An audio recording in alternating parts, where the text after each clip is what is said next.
Welcome, welcome, welcome. I think we're ready to go. I have got a pint on the way. Other than that, we are ready to go. So yeah, first things first. Thank you very much for coming. Welcome to Rialto Theatre. Welcome to Brighton. For those of you who've journeyed from elsewhere. It's a weird one. This is our first ever panel talk event. Like usually the shows we're doing, kind of rowdy, slightly sweaty rap shows. Often in this room. It's the first time it's been slightly cold. I was just saying in here, but yeah, hopefully you're all comfortable. We're going to be chatting for the next hour about the importance of independent music. I'm going to introduce the panel. First of all, my name is Greg. I do Offie Mag, which is a music magazine and more. It's based in Brighton. And independent music's very important to us. We'll be getting into that. We'll be getting into all sorts. Most importantly, hearing from artists themselves. Oh, there it is. Thank you very much, Fez. Legend. And the card as well. Sick.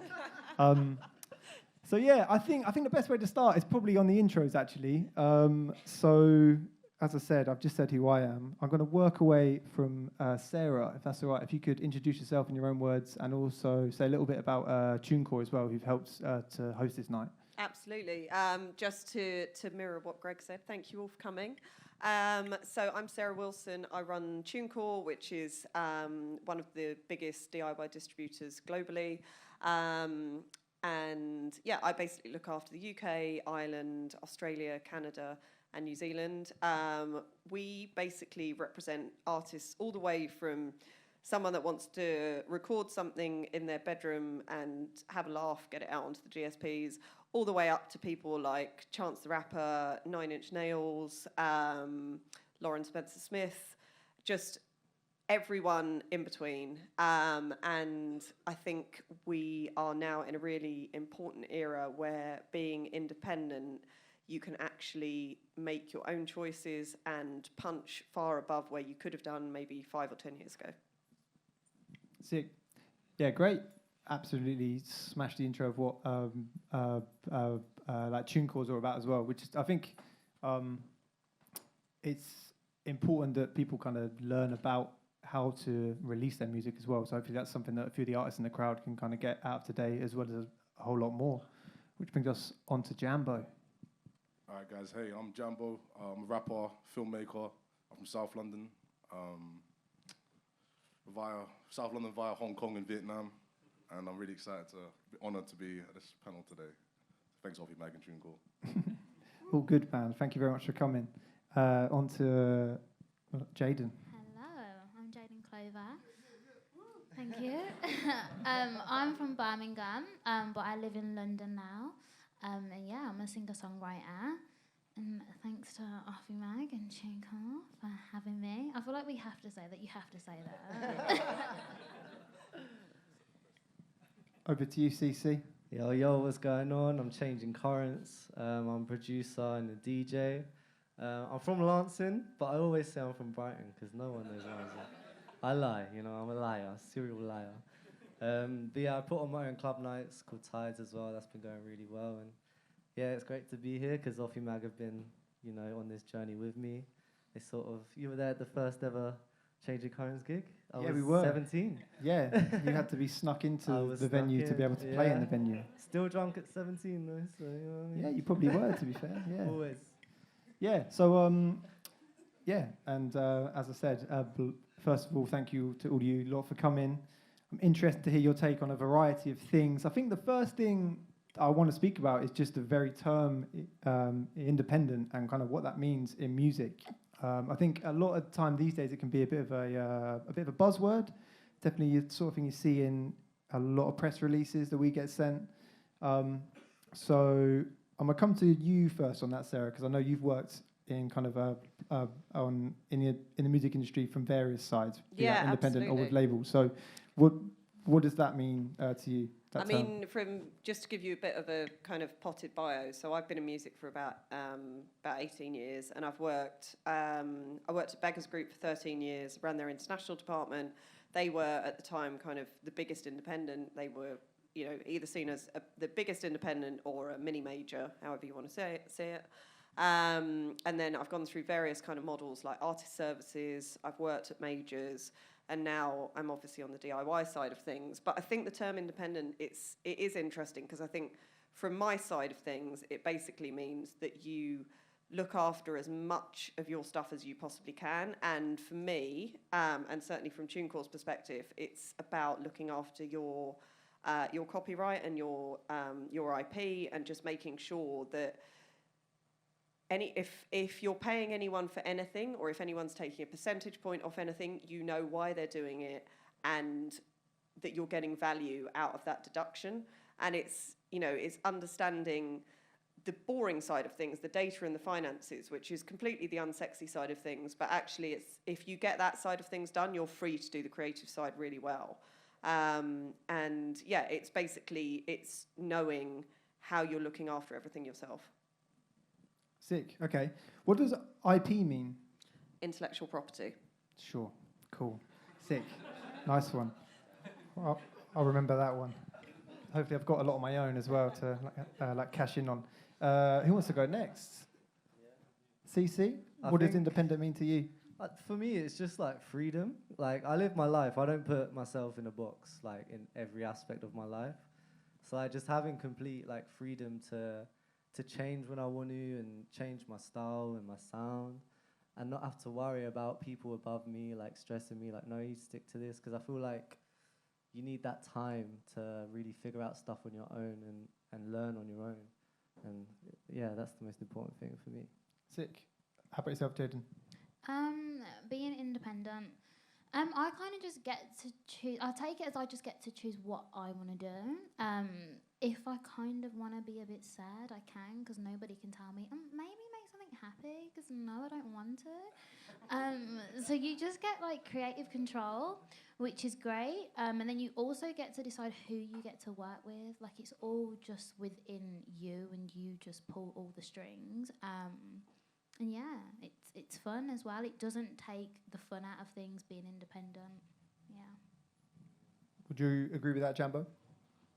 Yeah, I feel like being independent, I feel like you guys got a really optimistic view on it, you know? It's like, you're talking about the freedom side of things, because for me, it's very much about, like, you know, doing everything by yourself. So, you know, if you don't have, like, a record label behind you, or, like, you don't have, you know, even management at the start, where you have to really seize control of everything. So, at the start, you know, I remember, like, I used to be, like, role players, like a bloody PR manager. I'd be out here, like, writing press packs and making mailing lists. You know what I mean? And just, like, scheming to do whatever it takes just so people would notice what I'm doing. I think over time, I'm still independent in the sense that, like, I'm still not signed to a record label, and I still, you know, have all the same level of freedom to choose what I create and what I put out. But at the same time, I've, like, actively tried to work to be less independent to some extent, right? Because it's like, I need help. Like, as things get busier, I need people to help me do my emails, and, like, getting people involved to help me do press, things like this. Things that I really value, and like you were saying, I genuinely get value out of them. Saving time, spending time on what's important, you know. But I think that's one of the things now is, you know, if you are independent, and we, one of our clients is Conor Maynard, who's, like, he used to be signed to a major, now he's independent. He's, like, you know, really great pop artist, but he summed it up really well. He's like, being independent is fucking hard, because it's really fucking hard work. But equally, the rewards that you reap, if you do it in the right way, are far greater. But, you know, if you do it without a team of people around you, obviously, depending at which point you're scaling it, it can be really hard. But when you get to the point, you know, say, for example, you use TuneCore, and, you know, we're not taking 20%. You're paying a fee to use TuneCore, and then that's kind of our last point of taking any money from you. I always say to artists, I'm like, think about, with that 20% that you're not paying over, think about what you could do with that money. Like, you could hire a PR, or you could work with a social media person or something like that. You know, if you're at the point where employing people like that makes sense, it's almost like that savings then going to that. Yeah, sure. I think as well, I remember, I think it's like our third issue we did, I think the whole theme was independence, and we really wanted to kind of investigate it, because as I said earlier, it was such a buzzword. It was just a word that made people's music sound like it might be better or more cutting edge. But the reality is, you know, that's not always the case. You know, anyone can upload music, whether or not you've put the amount of thought that you guys into like do into your music or not. So, and I'm really glad that already we're getting into some of the less happy sides of like being independent. And I'm sure we'll get into some of the realities of it in a little bit, but I wanted to start at least on a upbeat note. So I'll come to you first, CC. What's one thing that you like about being independent? I don't know. Like I said earlier, it's just literally that freedom of doing whatever I want whenever I can, you know, like, yeah, I don't like people telling me what to do. I'm very stubborn, I can't lie. And yeah, just being able to do and make what I want whenever I want is the best. So like when it comes to releasing, how do you know kind of like when you're ready to release? Like how do you know when to export the WAV and like actually upload it? Yeah, to be fair, like, because I like being able to do all the cover art and picking like the photographers myself and who's doing all my video stuff, my Spotify canvas. So whenever I feel ready, that's when I know it's ready, and it's not someone else telling me that it's ready. It's me, and you feel like much more at the center of what you do. How about you, Jaden? What's one thing that you like about being independent that you'd miss if you were signed to Sony and you were being told when to release what and to stop releasing sad music? I don't know. I think maybe the general kind of control of everything. So when I'm in the studio, I like to kind of be a bit bossy and be like, okay, you need to do this, you need to do that. Maybe let's add this, maybe add that. And I just feel like if I wasn't independent, that would be someone else's role. And then even like down to like you say, like artwork and choosing the canvas. I would miss kind of having that control. And kind of going back to the first question, sorry. Being independent for me is different to when I was started in five years ago, basically. So the independent then and the independent now, and kind of still having that control is just like, okay, yeah, I love this, because I let my manager do it for a bit, and I was like, actually, I'm gonna need that back. Yeah, sick. And I suppose that's like a power in itself, right? Like you choose when you have a manager, and you choose now that you don't, which might be something that if you've signed a contract and all of that, you might lose. How about yourself, Jianbo? What's one thing that like comes to mind that you love about being the independent artist that you are? I think that ultimately it all boils down to what the alternative is, you know.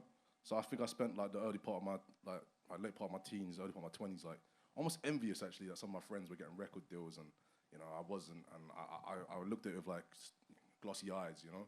And then a couple of years down the line, like I'm seeing all my friends who are unhappy with their record deals, they're locked in, you know. So you know, foresight's a hell of a thing, you know. Like I think sometimes,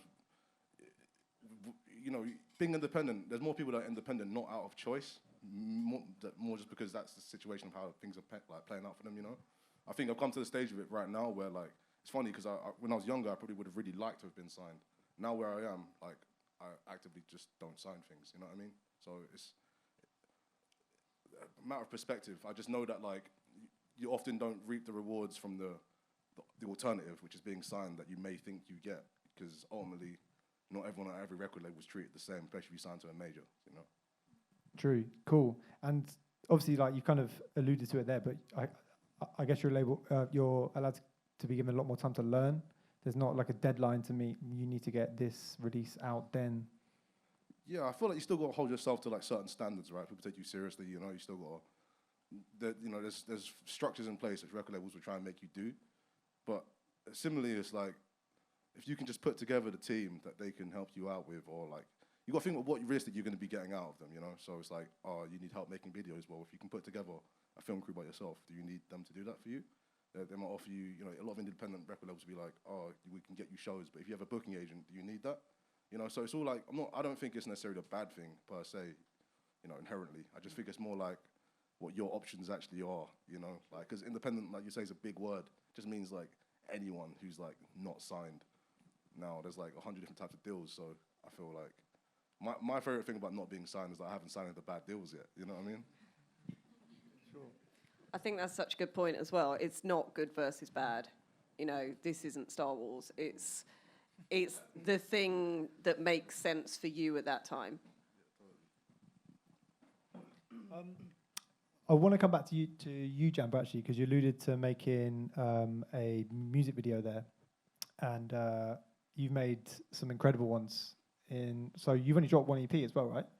Yeah, just single EP so far. Yeah, and the visual side of that is obviously really important to it. If anyone's seen the video to Moncock Madness, I believe it is, you'd think it was put together by a Hollywood team, essentially. So I guess tell us about how that video came together, because I think a lot of people might be able to get a bit of a kick from it, hopefully. I think that Moncock Madness, I think when you look at it as like a singular piece, you can only see the 2 days of shooting that happened, right? That's what it seems like. But for me, it was like a whole, really, it's been a journey of learning how film crews work. I did my first video, Shaolin, in the summer of COVID for £200, and that was just to pay the editor, because I wanted to give him some money. He would have done it for free, probably, you know? And then, you know, Chinatown Alley kind of was like a step up from that. We used better cameras. If I don't know anything about cameras, we moved up from using like a DSLR to like a Blackmagic. And then by the time we got to Moncock Madness, it was like, for me, the music video is really important because half of my problem, you know, getting signed is I'm an Asian rapper. So it's like no one wants to sign you because they're just like, this isn't something that works, you know? So for me, it was all about, if that's the caveat, you know, like I'm just gonna highlight it to the maximum, you know? So I was like, I'm gonna do a culture lifestyle piece which is only Southeast Asians. It's from South London, because that's my people. And put it on a screen and put it, you know, we're going to all locations, all the Hondas are coming out, you know? All the dudes on the ends who do nunchucks and crazy things like that. Everyone's coming out, you know? So, and people loved it for that same reason, but at the same time, the production value was high because we learned so much and I leveraged that. Like I say, like, you talk about being independent, you know, when I did Shaolin, it was just me and one friend who did the camera and one friend who edited/directed. By the time we got to Moncock Madness, you know, I'm out here finding stylists, finding set designers, telling people cut a hole in this table so my head can come through it, you know? I'm telling people, you know, it's arguably the most stressful week of my life because I felt like I had this like whole producing a shoot and also producing a shoot which is inherently tied to your culture. You know, you promised all the coolest Asians in town, like the cultural link up of their lives. It better be lit, you know what I mean? Like I'm there like, oh, I hope them lot come, like fuck, like. So I think, yeah, like it was such a process and such a stressful time, and it's not like, you know, it might not have cost as much money as it could have, because I leveraged favors, right? Everyone knows I'm not signed anyone, so I didn't pay any of the crew. They all wanted to do it for free, but it still cost me a lot of money, man, you know? Hiring all this kit, paying, like, this dude who owns a bit of land, this dodgy dudes some money, you know, like, so we can do burnouts with the Hondas and stuff, you know, like, this all adds up. So I had to, you know, being independent on the other side of things, you know, if you don't have someone giving you money, you got to figure out where you're getting money. And living in London, that's like a double struggle, you know. So, do you feel like you got return from that in terms of? I mean, obviously, it's really hard to judge. You know, there's no direct return in terms of revenue. But do you feel like you got return from that in terms of like branding and promo and all of that? Yeah, entirely, because that's the track that like got playlisted by Six Music. You know, I was in the Evening Standard. You know, these are things as well that like it's more, because music for me is not always about like. We talk about money a lot, right? But for me, I've gone on this journey, music, like, I'm from an Asian background, mum was a refugee, she don't really understand music like that. Let alone hip-hop, you know what I mean, rap music, so it's not really, but for her, being able to find this validation for me, like, you know, open the paper and see her son in the paper and stuff, you know, that's like, this is the stuff that's gonna give me, like, we talk about return, this is my return, really. It's your you know? MasterCard moment, it's your priceless. Exactly, yeah, exactly. It was a validation, it's a redemption moment. Sick, okay. That was a beautiful story, mate. Really was. Glad I asked, man. And yeah, if you haven't had a look at that music video and all of Jianbo's videos, do go find them because they are fire. I want to come to you, Jayda, next. So Jianbo's just kind of spoken about an occasion where he's put together a huge piece of art, really, all on his own, you know, bringing in the help of friends and favours. And as an independent artist, I think you might get a bit more of a sense of glory from that almost. Has there been any occasions where you've kind of had that realization that, wow, I've made a whole album, I've made a whole mixtape, I've made a whole video, and had to just step back and actually give yourself a bit of a pat on the back? Definitely. When I released my first project, Recovering Lover, I didn't have a manager. I didn't have anything at the time. And I just started working with Dylan the Infamous. And I kind of tweaked my sound a little bit. So I Wish You was my first single, working with Dylan. And I was kind of like, oh my gosh, I don't know how this is going to go. I don't know what people are going to think, but let's do it. I dropped the project in Feb 2020. And I had people like all over the world messaging me like, wow, it's so good. But the problem with that is that I kind of take validation from that. Like, okay, I'm doing something good. People are like receiving it well. So for me, it's kind of like finding that internally. And I did. So the feedback from listeners for that project was like, okay, this is what I'm meant to be doing. Like, that was like the sign for me. So yeah, definitely. Sick. And again, Recovering Lover, I think, did that come out in 2020? Yeah, Remember? just before lockdown. Still playing so that it was today. great. As well as your newer music, of course. But Thank you. yeah, that's definitely an iconic release for sure. CC. So yeah, you're doing all sorts now as well. Like, you know, when we first met you, you were just making music in your bedroom. I think, was that your first like DJ set as well? Yeah, it was. Yeah, the Okay. first ever.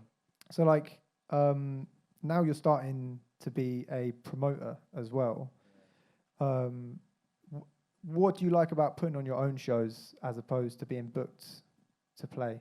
It's the control. I think when I there's so many events that happen that I go to and I'm just like not satisfied at all. And How come? the music, like for me personally, I've always been into like a certain niche of music, and I feel like it's been really like lacking in Brighton. You're getting it a lot more in London now, and just to be able to like put on this music that you feel like has been lacking in a space is like so fucking rewarding. Like, it's insane. And people are starting to like pay attention to it now, because like especially in London, like people are loving this stuff like Amapiano, dancehall. So just to be able to like put on this music and see people having a good time, and just making sure that the space is a nice space. It's not just one that's thrown together, and it's something that I'm passionate about and I believe it. You know, it's special to me. Sick. And I'm going to flip that question a bit. Like, what are some of the like challenges you faced already as a like, burgeoning promoter? Yeah, it's hard because with me, right, it's hard to call myself a promoter because I do all the stuff outside of the event. Like, I'll book all the DJs and, you know, I'll do all the promotion and stuff. But when it comes to the night, I literally just pay Raf to rep it.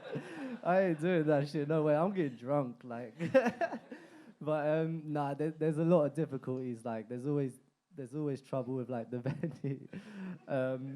Like, yeah, like the lights broke the other night, and for me, like the visual identity of everything is so important, and it's stressful. It is difficult. Like, you tell yourself you're not gonna work, but you end up working. Like, it's tough. But yeah, no, there is struggles, and like, I don't know. Yeah, like even trying to book DJs is quite difficult. You know, like the DJs that you really want to book is always a bit of a struggle. But yeah, once you do it, it's so rewarding. And I'd say to anyone, like, if you want to start putting on shows, just do it. Like, you don't need to be a promoter. Just pay someone to rep. Yeah, you just mentioned like paying people, and I guess that's kind of one of the biggest challenges, I think, of the creative industry as a whole, and maybe even of existing within capitalism, to be honest, is getting paid sometimes. So you can use that as a platform to jump off if you want when I ask this, but I'm going to ask the whole panel, what are some of the black challenges that independent artists face? Money. Really? You reckon? Yeah. Crazy. I work a 9-5 outside of music. So not only is it money, it's time, it's my energy. Like, I have half a day off today, so I could come here and be here. So yeah, definitely money. But then I think, because I'm at the point where I am working with a label, but I'm still independent, so they do fund a lot of stuff now, but still. I have a band, I have producers I want to pay, features, videos, just things like that, things that I want to do outside of music. So definitely money, but I feel like a lot of people are stepping up to the plate and paying decent now. So it feels rewarding, it's nice.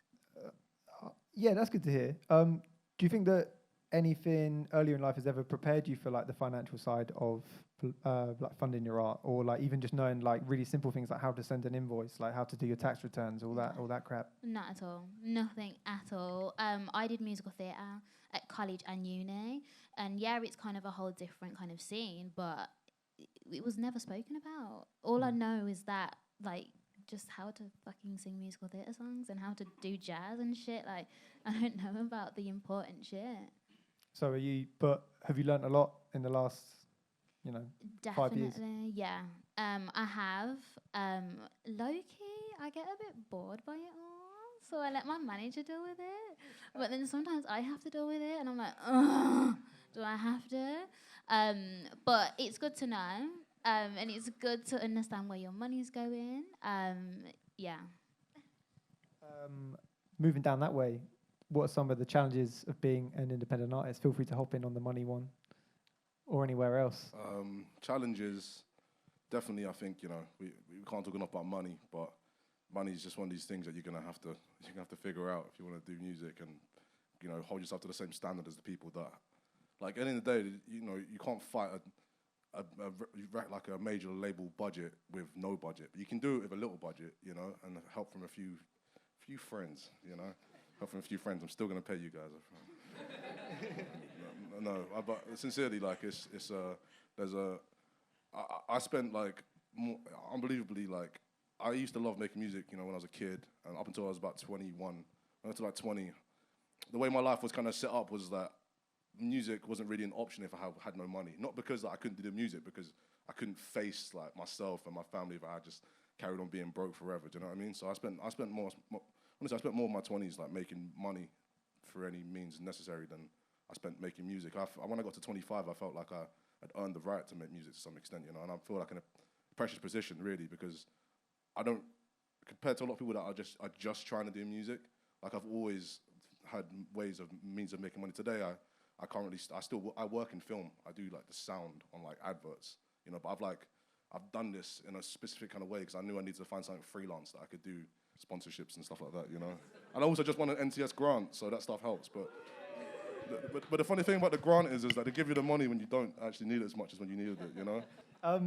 I'd like to come to Sarah on that as well, just about like the realities of the financial side and kind of working on the other side of the like business around music. How much of an issue is it, do you think, for independent artists, and what ways are there to get help, I suppose, with that side? I think it's really difficult. I think, there's very definite camps of where people are. There's, I make music because I want to make music as a sideline to my normal career, my normal 9 to 5. Like, I never want it to be my career, but I'm really glad that I can get it up on all the DSPs. Then you've got the kind of, then you've got the middle ground of, I make music, I really want this to be my career, but it doesn't give me enough for it to be my career. And then obviously you've got people at the other end where they make enough and that's fine. And I think it's the middle group that is very difficult, because I think there's a lot of kind of education needed, like you said, Jayden, especially around like where your various income streams and revenue streams are coming from. People were always like, people aren't going to make money on streaming, they make all their money on touring. But actually now touring's become very difficult as well, certainly post-COVID, and in terms of getting ticket sales and everything guaranteed, it's become much harder. So I think the landscape is difficult. I'm not going to lie about that. And I think it's looking at trying to make sure that you focus and build on your strengths and your community and what you can do to kind of make your brand. And I say this even as, even if you're looking to, be independent and then kind of get signed to a major or whatever, people are always going to be looking at the product and the business case that you've made in order to kind of be able to kind of sell that on. And I think it comes back to, like finding your people and, educating yourself about the various income streams, be that sync or publishing or any of those, and making sure that you're really kind of exploiting yourself across every possible element. Sick, yeah. You've touched on it already there, but I think couldn't be a panel talk about music without speaking about the streaming landscape of today, because so much is said about it. Before I put my own opinions on the stage, I'll open it up to you guys. I'll start with you, CC. How do you feel about like the streaming landscape of today? I think it's got a lot harder because people's attention spans, including mine, is just so short. Like, especially with TikTok now, like everyone just wants that like 5-second hit, and you know, like when you put out a release, they're probably gonna listen to it for like 10 seconds. So like, And you're not paid for that 10 seconds if they go to exactly, Spotify. Yeah. literally, you're probably getting like 0.0000001p or some dumb shit. But yeah, like I just think that whole attention span, like even putting out EPs, like I don't know, I sort of hold off putting out EPs now because like, and I'm talking it from like my perspective as well. When people put out EPs, I'm not gonna lie, I'm like listening, liked, skip. You know what I mean? Like, so I think the whole attention, not maybe that's just me, but yeah. I'm sure it's not. Yeah, well, I'm addicted to TikTok, so I'll probably fall in the trap. But yeah, I think it's the whole attention span thing, and you know, you want people to take your art seriously, you want people to listen to it, but yeah, it's quite difficult these days. How about you, Jayden? What's your relationship like with streaming? I don't know. I'm trying to not look at streaming much anymore.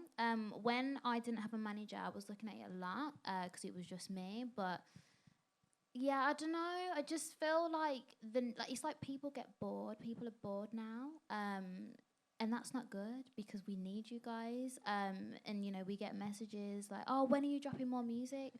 Well, I've just dropped. Have you listened? No, I didn't know. Okay, well, what are you doing? It just gets frustrating, and it just creates a bit of a unhealthy relationship. And especially as an artist, I'm an artist. I don't really want to know about the numbers. And to kind of have that unhealthy relationship with the streaming and like, you know, people saying do more, get more music, I don't want it. So I try not to look, but I agree. The attention span, it's frustrating. It makes you feel like you're not doing enough. Seeing the numbers, seeing the revenue come in from the streams, you just feel shit. But that's all we can do. It's there, you know. It's a service that we have. Are you all using like other platforms where we can buy your music? Yes. Bandcamp. Yeah. Mm-hmm. How do you find working with them? Personally, it's okay, but there's not much traffic to it. Like I've had a little bit of sales, but in comparison to how many followers I've got on Instagram or how many views my videos get on YouTube, it doesn't correlate. And I don't think people realize that how important it is to put money back into artists. You know, it's not your responsibility, but if you really do fuck with someone, you give back to them. It feels nice and it's really appreciated, and it can go to artwork, a video, anything. Cool. On to you, Jianbo. 0.000000 of a penny for your thoughts. Well, that's, you know, I think that you know. That's a panel title if ever I heard one. I think being honest, you know, and I'm not like, I mean, this is not the nicest possible way to everyone involved. Like, I think that. So I grew up with no money, right? So I found my tune on SoulSeek the other day, right? I found my tune on SoulSeek the other day, and I was fucking gassed. I was like, sick. I found it on like a Russian torrent site, That's where you want it. The whole thing's in Russian, and they're like pirating my music, right? And I was like, yeah, this is sick, because I spent my entire life pirating people's music, you know? So I'd be like a total hypocrite to be like, look, the 0.001p is more than the nothing I gave Jay-Z and Kanye West and all the other guys I claim are my favorite artists of all time and stuff. Do you know what I mean? So the way I see it as well is that, like, realistically speaking, like, if you're being honest with yourself, do you really think that you're gonna make like the big bucks from the streaming? Because I know people that like how you buy it on paper, you be like, wow, this guy's getting millions of streams a month. He must be. He's like, no, like he's doing okay, you know. He's making a very average graduate salary from his streaming revenue, and but you know, you think he's famous, you know. So I think that like there's too much emphasis sometimes on like how much, you know, you got to manage expectations in this business, you know, like in terms of where your money's coming from. Like I actually think it's really, really bad thing sometimes when artists like try and like when you come off the ground, you're trying to just sustain yourself purely off the music, because like you just set yourself up to being like really bad, like negotiating like leverage. You know what I mean? Because when you're looking all desperate and like you want those starving rappers and you need that £5,000 advance, like you might just sign that master wave for the next 35 years because you don't really see any other options. You know, so I can't really like. I think it's important, like you were saying, to monetize all the avenues you can, but you got to be realistic about what you're going to get out of it. You know, you're not going to make the bulk of your money from Spotify. Likelihood is, you know, like if you're doing anything right, doing shows, doing talks like this, you're doing, you know what I mean. All the other things that you can make money from being a musician, because ultimately these days, like, you know, you might just want to be this guy who's just a pure musician that makes, you know, everything come from that. But ultimately, you'll probably stand more to gain from being, quote unquote, like an icon or like a personality, or, you know, like ways figuring out how to monetize yourself. I know people that are like, you know, musicians, but also really handsome, and they do amazing modeling gigs, you know. And like I know, you know, like and I respect them all for different ways, because ultimately that has all come from the music. They've just leveraged it in different ways, you know. That's really how you got to think about it. Like, don't think you're gonna make all your money from streaming, but make sure the money you get from your streaming, you know, like you were saying, Sarah, like you don't want to just be paying out your ass crazy percentages. People promising you playlisting and then doing nothing for you. You know what I mean? Like just be smart about it, and don't get too gassed. Don't get too gassed. How about yourself, Sarah? What's your take on like the streaming landscape of today? Do you see it as, you know, is there positives to be found? I mean, obviously, you know, I'm sat up here as someone that works for, you know, a digital aggregator, but aside from that, I would say look after your D2C as well, because, you know, if you can do your direct-to-consumer stuff, there's more money to be made there. And, you know, equally from a, you know, and I'm saying this kind of from a personal point of view rather than from a Tunecore point of view, you know, I think there was a really interesting discussion with Will Pope, who used to be one of the chief economists at Spotify. Basically, the price of Spotify hasn't gone up in, I think it's 13 years. And yet there's 100,000 tracks being released on Spotify now. And it means that everyone is getting a much smaller chunk of the pie. I think some of the responsibility has got to fall at the feet of the DSPs. You know, Apple Music have made the move. Spotify have got to make the move. I think everyone has got to make the move to actually make it more expensive so that people realise that we've got to value art. You know, and I think that, I mean, there's a responsibility across the board for people to realise that we have to value art and actually what goes into making music, and, you know, from beginning to end, the expense, the kind of personal sacrifice, all of it. You know, we need to make sure that people are aware of that. And, you know, I really hope that horse hasn't bolted. Cool.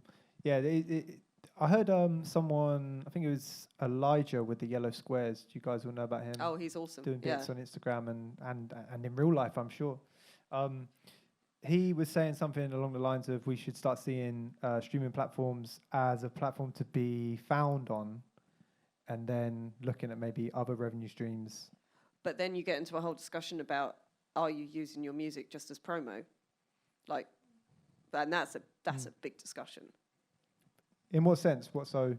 Because, you know, if you're using streaming platforms and your music as basically just a promotional means to an end to get to other revenue streams, that's quite a big jump, isn't it? Yeah, and I suppose you're hoping that they're going to check on your Spotify profile, hit your Instagram account, and stay locked in. Yeah, Jianbo. I was going to say, though, but what is the alternative, though? Because that's the only way I can rationalise it, you know?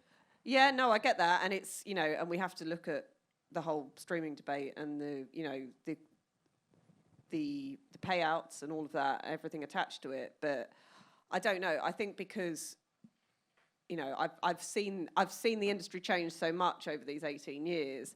The idea of using music as promo, which actually, you know, that is the thing that you've put your heart and soul into, you're devaluing that down to almost nothing then. Well, I think makes sense on like a monetary level, but it all depends on how much like you believe that, like, you know, do I kind of believe that my music, I certainly believe it has value, but do I feel like people need to buy it? Like, if you want to support me, then I'm gas for you. But also, I'm kind of just cool as well. Like, people listen to my music, you know. But maybe I'm being a bit too like. Well, no, but that's interesting. You know, but then where's your money going to come from? Where's your living? Where's your wage your income stream. Well- You know, if you don't have your Bitcoin. Yeah, well, yeah, true. I mean, that's running out anyway, but... But you know, and I think that's the interesting thing is actually like how do we create artists of tomorrow now, if that's the model that we're working on. I do agree. I'm only rationalising the only way I've grown up seeing it. You know. Well, so, totally, and I'm so- coming at it from someone that works at a digital aggregator rather than an artist. You're an artist. I mean, obviously, I would rather they gave me money. Do you know what I mean? but I'm just saying that like. I don't even, because of the way it's set up right now, you know, I can't even really consider it to be a true income stream for me, you know, like in terms of like paying my rent. It probably can't even pay my rent, you know. So it's like I have to do shows and I have to sell posters and T-shirts and I have to do all the and other I think stuff. that's a really important income stream as well. But I'd like to think, you know, in an ideal world, obviously, I'd like to think that the money that came off streaming was more than that. But you know, it is what it is at the moment. But yeah, I think the argument I was putting forward is more so that like Jianbo, one of your fans who have bought a poster might have heard you on Spotify. That's Well, yeah, that's the route, you know. That's it, isn't it? Yeah. You know, they listen to me on Spotify. I do agree. Spotify should just give us a couple more pennies on the pound. yeah, you no know? doubt. But similarly, I'm just like, it's just for me. It's just another way of music getting out there. Because the same with YouTube. Like I just put it out and I spend way more money on the videos than I do recording the tune, mastering the tune, and that goes out on YouTube. You can watch it for free. Do you know what I mean? My music, you can pretty much listen to my music for free everywhere. And now on SoulSeek, you can really do that. And I don't even mind. Do it. Everybody go home and steal Jianbo's EP. If you can't afford it, like I was gonna release one of my acapellas on SoulSeek. Like, Yeah. just Sick. leak it. Sick. Sorry, this Send me probably that wasn't link. what you wanna hear, No, I mean, I've worked across projects like, you know, the Radiohead project where people were asked to pay what they wanted, and you know, I find things like that really interesting because I think you're actually talking to people on an artistic level, and you're saying, right, what is the value you put against my music? And it's you know, it's such a huge discussion, isn't it? For sure. And I'm sure we could go on and on. But I want to move it from like music in like the online listening at home experience, which I think is the way most of us enjoy music, at least on a daily basis, to kind of in a more real life realm. And speaking about kind of the importance of doing shows, doing small shows, the independence of small venues like the one that we're all sat in now. I'm going to start with you on this one, CC, as someone who obviously has played a hell of a lot of shows and now organising your own. What role have small venues, and even the possibility of using a small venue, what role has that had kind of in your career? I still prefer small venues to the big venues, personally. I feel like there's more a sense of togetherness, and, you know, you can feel the mood of the room. So, like, you can literally judge what you're going to play just by the mood of the room, because you can feel it. If you're up on a stage, you can't feel that. It's not the same. So I feel like just the togetherness is so important, and I feel like we need more small venues. We need to stick by them because it's the way. It's my favorite. I prefer them to the big ones, and yeah. Head to the bar if you want to support this small venue, obviously. Of course, shout out. You know, not now, after the talk.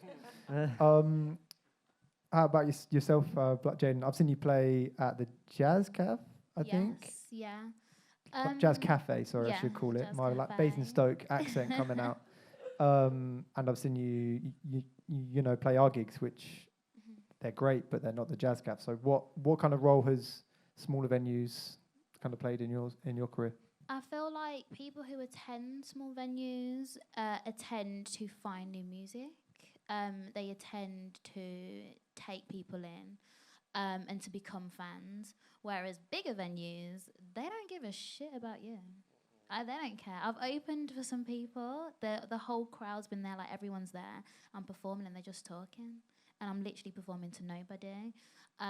So I think the smaller venues, especially people know the venue, they know what they're going there for. They know that they're going there to support the bar, buy a drink, and to find some new acts. So, yeah, and just the togetherness, the community, it allows us as artists to, when we step off stage, to be able to say hello and to talk to people and be greeted. And I also like to talk to the crowd when I'm on stage, so that connection that I can make with people, it's helpful because then people want to know more. Cool. And do you think you would have got to the larger venues if you hadn't played smaller venues first? I don't think so. Because I do think playing venues at all just helps people, you know, find listeners. So yeah, no. But I'm always supporting someone with the bigger venues, and there's always like 10 people sometimes. So yeah. I'm fairly sure you will get there. I'm fairly sure. Also, as well, with the smaller venues, you can't escape the performer. Like, with the big venues, you know, like, you can go off, you can go to the bar, you go to the toilet, you can go smoking area. Like, when it's a smaller venue, like, there's no escaping the music. Like, you're there. So, like, you have to get to know whether you like it or not. How about yourself, Jianbo? Like, what kind of role have smaller venues, smaller gigs, independently arranged gigs kind of had for you? Yeah, I mean, you definitely, I mean, me personally, I guess I'm not the sort of musician that's always kind of fantasized about being on stage, to be honest, you know. I'd rather just be in my room at 3 a.m. making tunes in my boxer shorts, you know. And then when I have to go around to playing on a big stage, I'm like, fucking hell. But no, I do love it. But I think that ultimately, like, you know, the small stages, I mean, on the level of, like, supporting grassroots and stuff, obviously that's amazing. We need as many venues, particularly in London where everything's shutting down all the time, many small venues as we can, so definitely support your local cool venue. But on top of that as well, like, you know, I wouldn't have the confidence to, like, I did a show at Hackney Church, like, a month ago, 2 months ago, which was, like, more people than I've ever played. It was, like, 1,800 people, and I felt, like, crazy to me, you know, walking out, people upstairs, people downstairs, cross blinded by the lights type stuff, you know. And I would not have the confidence to do that if I didn't kind of have, essentially, the trading pathway, you know, doing the sweaty little club nights and stuff, room free and fabric, you know, things like this, like, this is almost like prepare me, you know, it's like my Shaolin monk journey, you know, prepare me for the final battle. It's not the final battle. And that's the thing, it only gets worse, doesn't it? The stages get bigger, the crowds get more demanding, they care less, like, it just gets harder. You got to develop a thicker skin over time. So ultimately, like, you need the whole spectrum of things. We need things from, you know, your 40 capacity basement to your Wembley Stadium, because that's ultimately the trajectory. This is ultimately what the whole UK music scene is, you know. This is what it boils down to. So I love it all, and also it's all just different thrills on a personal level, you know. The intimacy side of the small venues is amazing. You get bigger crowds, it's like more like validation, you know. It's like, wow, like, more people saying my name. Damn, like, oh. No, it's I love them all. Sick. Yeah, and like I think you're right. It's the journey, isn't it? It's like a bit of a pyramid in a way. There's loads of small venues all around the country. People from all over the place are playing those venues, and you like to think that if the talent stream's working, if the funding's right, if the opportunities, if the money is with the right people in the right places, it should be a smooth journey right to the O2 or what have you. That's the dream. Yeah. I mean, I just got to say one thing as well. So I was in Paris like last week, and my friends in a band, and they played a free show. You know how much they got paid? They got paid €600 for a free show. If I do a free show, you know how much I make? Nothing. Usually, do you know what I mean? Like I think there's also this onus as well. Like, I'm not just trying to politiciise nothing too heavy, but the government really got to just start giving politicise away, money, mate. man. Please like, do. No, seriously, I was in Canada last week because it's one of the territories I look after for Tunecore, and you know, people were saying like, "What are your tips and tricks?" And I was doing a panel there, and it was like, "Guys, you live in Canada. You're artists that live in Canada. You've got some of the best funding in the world, like, and it goes to artists, you know. And if only we had something like that, or you know, even like France, it's, you know." You guys are working in a hard landscape and, you know, doing amazingly well in it. Yeah, that's interesting actually, because you work in, you know, not only in the UK. So yeah, could you elaborate a little bit more on how it like differs outside of the country we all happen to be standing within? Yeah, absolutely. I mean, I've worked in international across most of my career, and you know, seeing the various kind of idiosyncratic differences between each of the territories I find really interesting. But yeah, I mean, you know, I think art works here almost despite the government, essentially. You know, and it's often something that is done just completely because people are passionate about doing it, rather than there being proper support there and, you know, full arts funding and function. You know, you look at some other countries, some other territories, and you know, there's a lot there to support artists, all the way up from musical education in schools, all the way through to kind of, education about how to be an artist and funding in order to get you going at every stage. And, we just don't have that here. And I think it makes it very difficult. There are the countries that do have it stand out, and, we're not unusual in not having it, but I wish we did. Interesting. Yeah, I think, in the wake of like COVID, we've seen I've certainly read a lot more about like Arts Council funding, and I think for like support in the arts has been a lot more in the news as it was pre-COVID. It's a shame that it took, a pandemic for people to maybe realise the importance of that.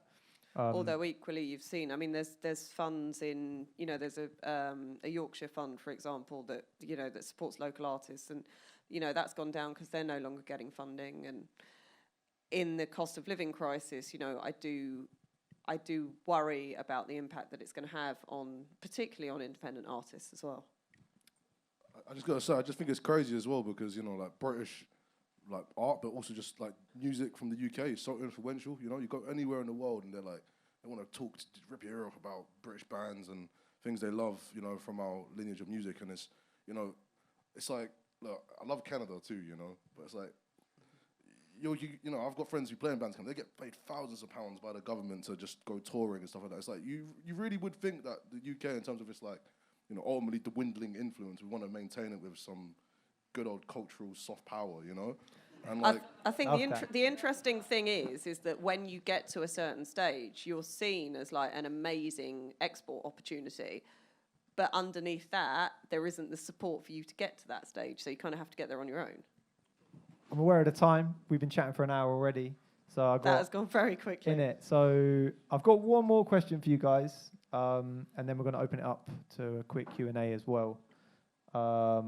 So to put it very bluntly, why does independent music matter? It matters because we all have a story. There are people who kind of need us. For me, it's more of an emotional outlet. Like, for example, I'm a huge fan of Kid Cudi, just because like he saved my life so many times. And to be that person for somebody else, or just even for myself, and to have an outlet, and to also kind of just say fuck the boxes that people want to put me in as well, and want to put us in as creatives. It's a positive outlet that we all get to experience. Sick, thank you. Anyone else got an answer for me on why independent music matters? I see it as the democratization of music, the ability to get your music out there if you want to. Equally, I acknowledge the amount of music out there. It's very hard to kind of raise yourself above and get your head above the parapet.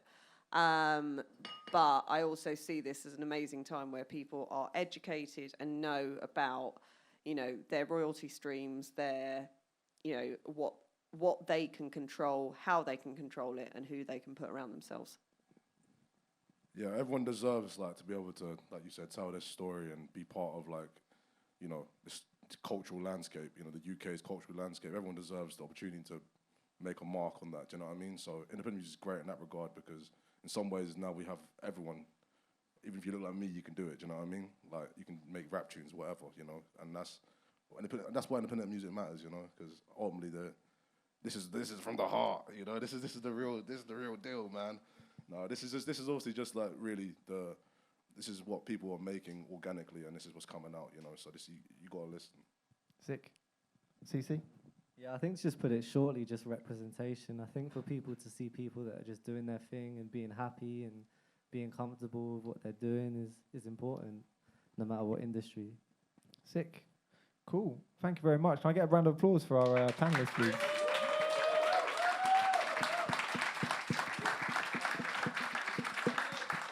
Yeah, have we got any questions from the crowd for the panelists? I'm going to go to the front here, actually, straight away. Thank you. First of all, sick panel, rated every single one of your inputs and the questions too. I want to take it back to artist services, if I can, and it'd be sick to get the industry perspective on this too. I'm very, very, very, very lucky to be able to work with so many amazing independent artists doing PR, marketing, journalism, all that jazz, and not just sort of like, getting a press release and sticking a couple sentences above and below it, like proper stuff. What can so many independent artists, we say all the kind of like, fuck the majors, fuck the mini majors, and I work with majors as well, so I hope that wasn't recorded. It's going straight out there, live streamed. Stick it on TikTok. Yeah, right. But I want to ask from you, what can we do better to support you? Because that's why I do it. That's why so many people I know do it, is to support the independent journey. It's where the passion comes from. What can we do better to do that? Be vocal. Whether that's at a show, on the internet, on Spotify, tell your friends. And I think also try and help gatekeep, I would say. And I kind of wanted to say this earlier, but the moment had passed. Personally, I think there's a lot of shit music out there. So stop listening to it. And listen to good music. And yeah, just share. I don't know, I feel like social media plays a big part in being an artist, unfortunately. So share, talk about us, put your money into us, buy our merch, come to our events when we're in your city. Yeah, just shout about us. If you really fuck with us, shout about us. If you're talking about, like, if you're an individual who works or wants to work in the music industry, how can you support independent artists? I think that, like, now, this might sound outrageous, but I have a lot of meetings with people that are like, oh, I want to do this for you, do that for you. And they're like, and it comes to the conversation, and they're always like, so, like, what do you want me to do for you? And I'm like, well, if I knew, I'd probably do it myself. Do you know what I mean? Like it's more like, use your imagination. Do you know what I mean? It's like, what can you bring? What can you see from me that I can't see for myself? Because that's people I love most. You know what I mean? Like, when I meet people and they're like, oh, you know what you should do? Like, got this. I only started using TikTok about 2 months ago. I had this meeting with this dude from LA. He was like, yeah, man, you should do TikTok, man. Like, got this idea, man. You should, like, put your video, the word clip, like, make it flash up, and I was like, use this part of the clip. And I was like, yeah, fuck, I might just do that. Did it. Went all viral and stuff. I was like, yo, you come with the good ideas, like, because ultimately, like, people ask me, like, oh, what can I do for you? I'm like, bro, you should be telling me. Do you know what I mean? Like, no offense. I know that's what you asked, but. No, but I think you're right. It's about those people that can help you build community. And, and music now is as much community as it is the musical product itself. So I think it's anything that you can do to start to bring people in, which sounds very obvious. But, it's just even one or two people more, if they listen to your music, is one or two people more than you had yesterday. And it's incremental wins, isn't it? Sick. CC, we'll get you to come in on the next one, mate, because I want to hear as many voices as we can. If we've got any more questions from people, we'll come to you, sir. You talked for a fair bit about funding, and it got pretty passionate, and I feel pretty self-conscious because I work for the Arts Council. I work for an organisation, and my job is to help artists get public funding to do work. And I'm hearing you, Jianbo, what you're saying about finding it hard, being an Asian rapper, and perceptions you get from the industry and whatever, and then grafting to make money to make your own video. I would have loved to have helped you get 10 grand. It's not too late, man. There's always another video. Let's talk and smoke in there a little. I got this great idea. I'm telling you, man. No, I mean it though. But my point is, like, I'm part of my job is I distribute money from the government to fund the arts, and like, why is it that there's this perception that it's not supported, and what can an organisation like the one I work for do to help change that and to help artists like you understand that you could apply for funding? I know you said you got NTS, but yeah, like, understand that you could apply for money to do your own projects that you own, that you employ the people you want to work with. Did you know that? If not, yeah, you know what?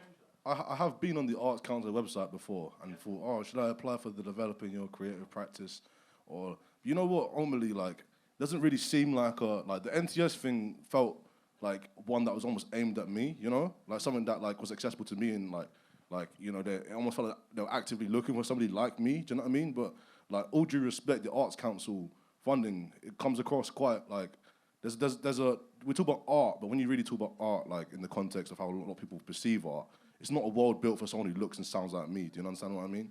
Like it's a very elitist kind of classist experience. Actually, trying to explain to people who really do art about how you're also an artist is like it's almost fucking degrading experience at times. You know what I mean? Because no one respects me in that kind of way. Especially when you haven't got anything out there, people are just like, who is this random ghetto kid? You know what I mean? Like just talking about he's an artist. It doesn't make sense. And when you're applying for things, it's like, oh, explain your practice. Explain, you know, and like there's always this one little dirty little thing you can click on, and it's like, what music do you make? And it's just throws like loads of like, it's like urban, and it's just like, oh god, like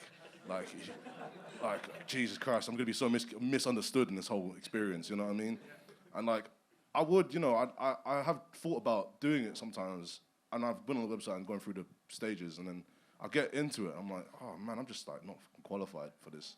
Like, I'm just not.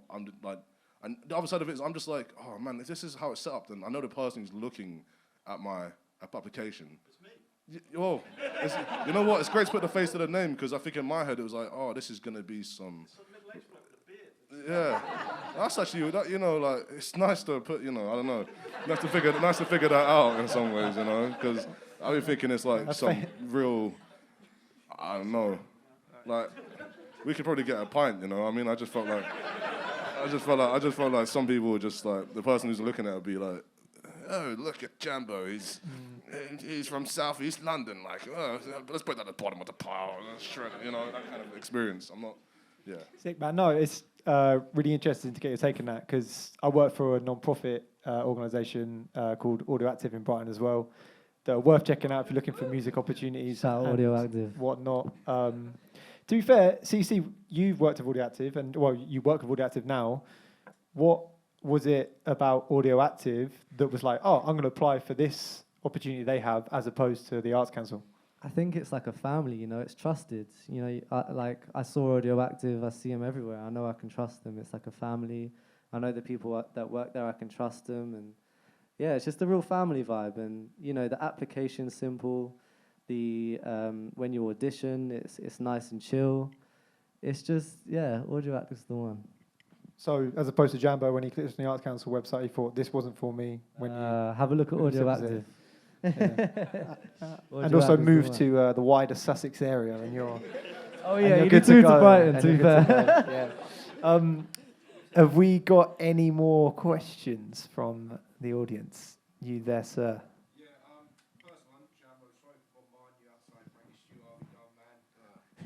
No worries, man. It's all good. Question simple like one. What's like the one tool you can't live without doing your craft, whether it be like, you know, a plug-in, a device, Bitcoin or something?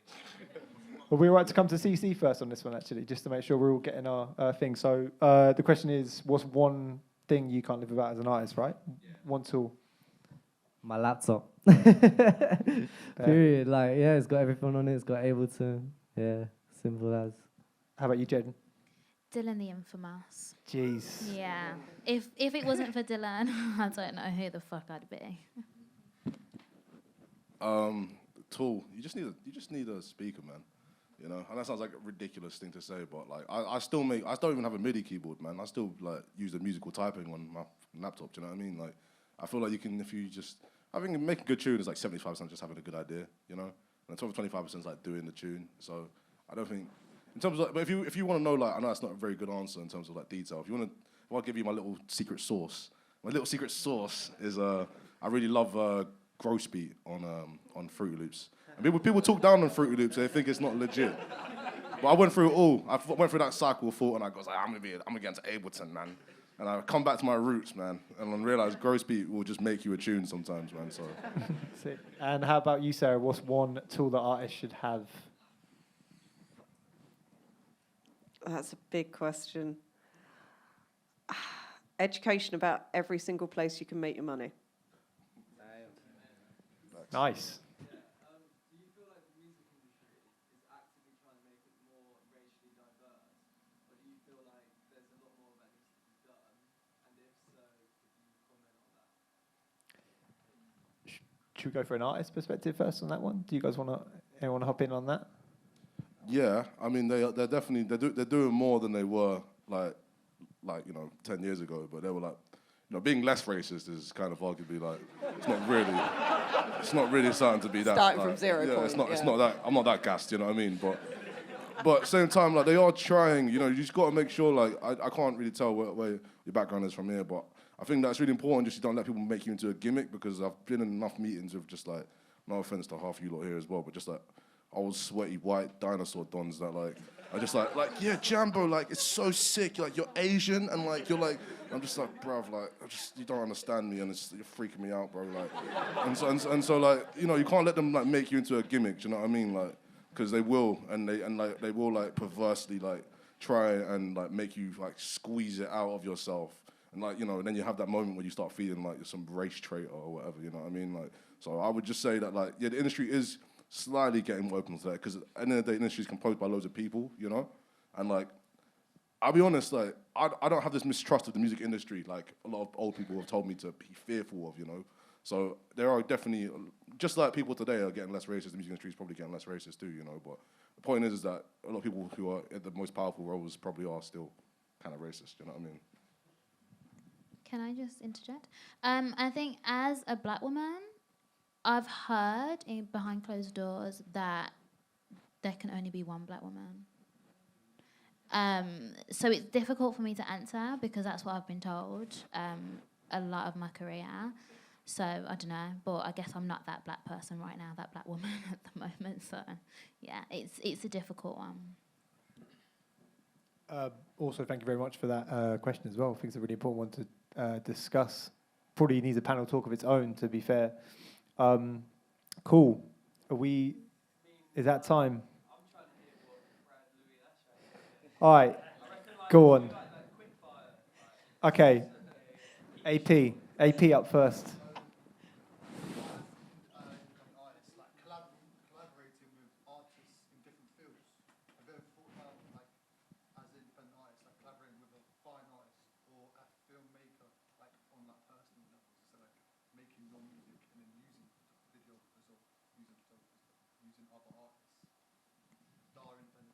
Yes, but I just don't think the conversation's like ever there. Like people don't approach me to say, "Oh, hey, I have this idea." So I feel like people are quite. It's your art, so people are like, I don't probably feel comfortable, so people don't approach people. The idea's there, but if you want to work with me, hello. Yeah, all the time. You got to reach out, man, to people who inspire you. You know what I mean? Like, I do that all the time. I got a painter who's making the backdrop to one of my next music videos. I work with loads of different film designers, makeup artists that I really respect, all these artists, you know what I mean? People from different genres, people play jazz, people play punk, you know what I mean? Everything inspires me, you know what I mean? I think look at people from different countries as well, because one of the things we're trying to encourage is kind of shining a light on like the independent network, the global network that we have is like collaboration between artists in different territories and, showing what that can bring. Yeah, like I'm always collabing with people, like on my EP, there's one from Australia, South Africa, but also even with like promotion and stuff, like I like to get a bit crazy with it, like I'm collabing with like filmmakers and like trying to do like skits like The Office and shit, just random shit that people don't think of, so it's always important to collaborate with people that are outside of your field for sure. Sick. Thank you, Asher. Louis, you had a question, mate? Yeah, for Jianbo. So, like, as a person of Southeast Asian, like, heritage... Big ups. Yeah. So, like, I always find it, like, weird because there's not many of us that do sort of rap, sort of hip-hop and that kind of thing. But I want to hear more, like... Because I love, like, finding other Southeast Asians who do it. And I just want to know your experiences finding other people like us who are doing some of your best experiences with that. I'll be honest, I don't actually know that many. Like, I know loads of South Asian boys and Southeast Asian boys, East Asian boys, but I don't really know that many people making rap music per se, And for me, like, I'll be honest with you, rap's like black music. I grew up on a council estate in South London. Most of my friends growing up were black. That's really how I got into rap music, do you know what I mean? Like, I never try to own it like that. I'm just trying to give people my perspective on it, do you know what I mean? So there's definitely pockets and communities of people doing it, but for me, like, it's not I'm not actively trying to search people that are like my ethnicity doing rap per se. Do you know what I mean? I want to represent and I want to connect with all you lot regardless, you know what I mean? But it's like, there's this level of things where it's like, you just need to find people that understand you.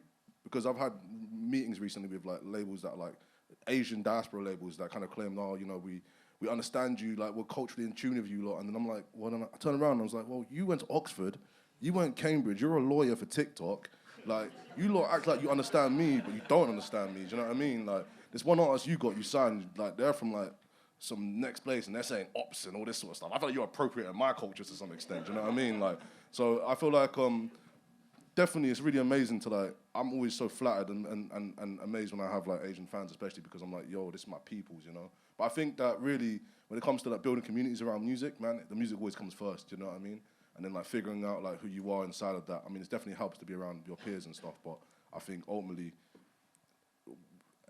what people listen to is the tunes. You know what I'm saying? So definitely try to build a community around sonically what makes sense for you first, and culturally. When you look at yourself culturally, like. There's more to this culture than just being East Asian, do you know what I mean, or Southeast Asian, right? You got to find your real bonds to make that community.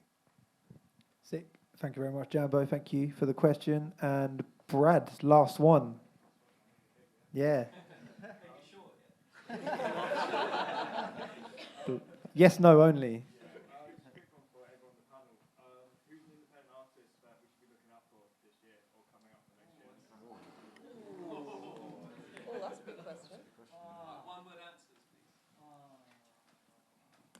I'm going to say Dylan the Infamous again.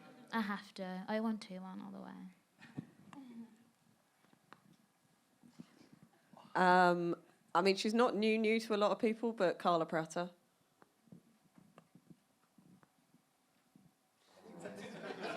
I'm struggling, you know, like. I'm a bad DJ, innit? So like, I can't. Ask me later, man. I don't know. Sorry. If I'm gonna say off the top of my head, like he's not even releasing the music yet, but you gotta watch out for a guy called Shake, whose name is Shayk. This guy is gonna be like serious like producer rapper, and he's from Birmingham, and he's South Asian, and I got a lot of time for what he's doing. He's kind of infusing that, you know, that daytimers type Bhangra infusion on UK club music, but being a sick rapper as well. He's doing that, and it's fucking sick. Yeah, I'll say DJ Kwamzi from London. I don't know if anyone's up on Amapiano, but it's like a new genre coming out of South Africa. He's fucking fire. You should go listen to him. I want to say David Armada, upcoming London rapper. Only got one tape out. Can see him taking a similar journey to a lot of the artists we've covered, but he's early days. It's still kind of bubbling. Yeah. Thank you, Brad. Very good question. Thank you, Brad. And thank you, everyone, for coming. Thank you.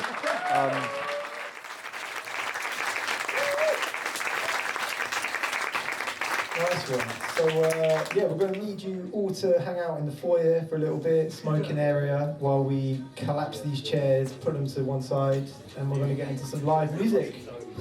But yeah, thank you very much for coming once again. Offie Mag.